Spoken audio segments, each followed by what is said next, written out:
అందరికీ వందనములు.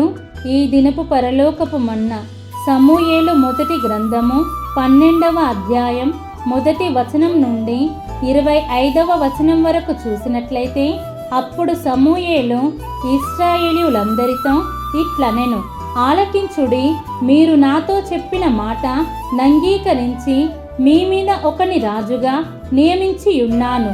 రాజు మీ కార్యములను జరిగించును. నేను తలనెరిసిన ముసలి వాడను, నా కుమారులు మీ మధ్యనున్నారు. బాల్యము నాటి నుండి నేటి వరకు నేను మీ కార్యములను జరిగించుచూ వచ్చితిని. ఇదిగో నేనున్నాను. నేనెవని ఎద్దునైనా తీసుకొంటినా, ఎవని గార్ధబమునైనా పట్టుకొంటినా, ఎవనికైనా అన్యాయము చేసితినా, ఎవనినైనా బాధ పెట్టితినా, న్యాయము నాకు అగపడకుండా ఎవని యొద్దనైనా లంచము పుచ్చుకొంటినా, అలాగు చేసిన ఎడల యెహోవా సన్నిధిని ఆయన అభిషేకము చేయించిన వాని ఎదుటను వాడు నా మీద సాక్ష్యము పలుకవలెను. అప్పుడు నేను మీ ఎదుట దానిని మరలా నిత్తుననెను. నీవు మాకు ఏ అన్యాయమైనను ఏ బాధనైనను చేయలేదు, ఏ మనుష్యుని యొద్ద గాని నీవు దేనినైనను తీసుకొనలేదని వారు చెప్పగా, అతడు, అట్టిది నా యొద్ద ఏదియు మీకు దొరకదని యెహోవాయును ఆయన అభిషేకము చేయించిన వాడును ఈ దినమున మీ మీద సాక్షులై ఉన్నారు అని చెప్పినప్పుడు సాక్షులే అని వారు ప్రత్యుత్తరమిచ్చిరి. మరియు సమూయేలు జనులతో ఇట్లనెను: మోషేను అహరోనును నిర్ణయించి మీ పితరులను ఐగుప్తు దేశములో నుండి రప్పించిన వాడు యెహోవాయే గదా. కాబట్టి యెహోవా మీకును మీ పితరులకును చేసిన నీతి కార్యములను బట్టి యెహోవా సన్నిధిని నేను మీతో వాదించున్నట్లు మీరు ఇక్కడ నిలిచియుండుడి.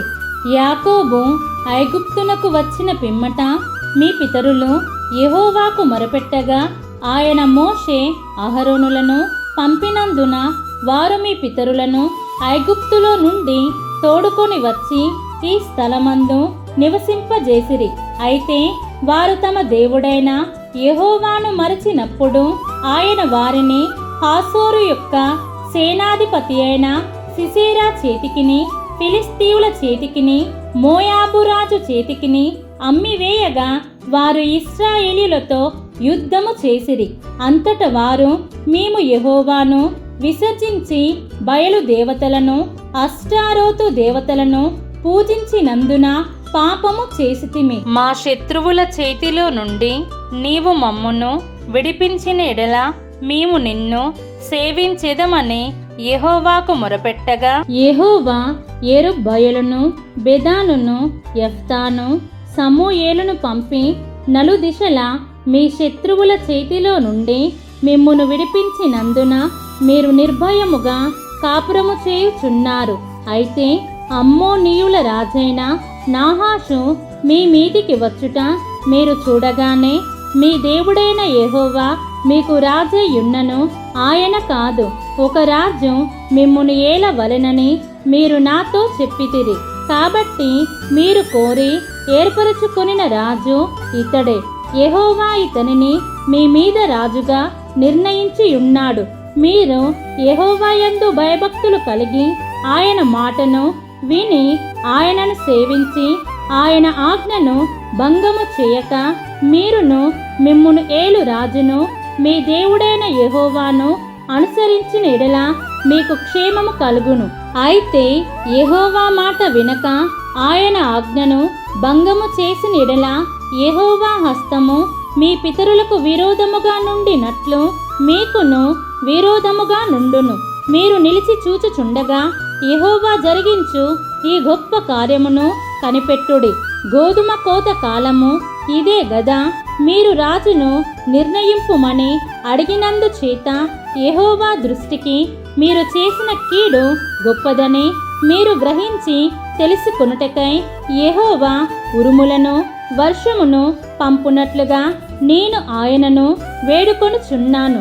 సమూయేలు యెహోవాను వేడుకొనినప్పుడు యెహోవా ఆ దినమున ఉరుములను వర్షమును పంపగా జనులందరూ యెహోవాకును సమూయేలునకును బహుగా భయపడి సమూయేలుతో ఇట్లనిరి, రాజును నియమించుమని మేము అడుగుట చేత మా పాపములన్నిటిని మించిన కీడు మేము చేస్తిమి. కాబట్టి మేము మరణము కాకుండా నీ దాసులమైన మా కొరకు నీ దేవుడైన యెహోవాను ప్రార్థించుము.